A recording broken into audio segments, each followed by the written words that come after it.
Vendi ndodhet mes dy realiteteve paralele, stabiliteti institucional nga njëra anë dhe kërkesës për ndryshim të thellë nga ana tjetër. Kjo fundin e vitit të një periudhe të rëndësishme ku vendimet me arjet politike dhe zhvillimet shoqërore mund të ndikojnë ndjeshëm në drejtimin e vitit 2026.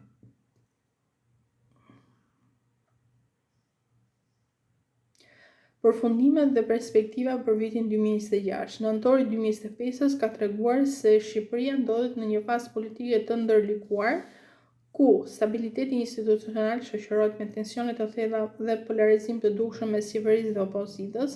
Majoranca socialiste kanë konsoliduar pushtetin dhe po avancon reformat teknologjike dhe digjitale, ndërsa opozita vijon të sfidojë legjitimitetin e zgjedhjeve dhe të qeverisë, duke kërkuar mobilizim qytetar dhe transparencë më të madhe. Sfidat kryesore për vitin e ardhshëm do të lidhen me implementimin e reformës në drejtësi, ku pritshmëritë për rezultate konkrete janë të larta, lufta kundër korrupsionit dhe rritjen e transparencës në administratë dhe tendere publik, integrimi evropian i cili kërkon përmirësime të prekshme dhe konsolidim të institucioneve, rritjen e besimit publik, veçanërisht në mesin e të rinjve dhe qytetarëve më aktiv.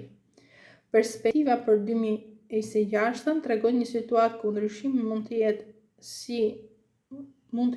dhe mund të vijë si nga reformat institucionale dhe teknologjike, ashtu dhe nga presioni qytetar dhe debatet aktive mbi transparencë demokratike. Balanca mes stabilitetit të qeverisë dhe kërkesave për llogaridhënie do të përcaktojnë rritjen e zhvillimeve politike dhe shoqërore. Në përfundim, Shqipëria mbetet një vend me sfida të thella, por ende me mundësi transformimi, ku përpjekjet për modernizim, përdorimin e teknologjisë dhe integrimin evropian janë faktor vendimtar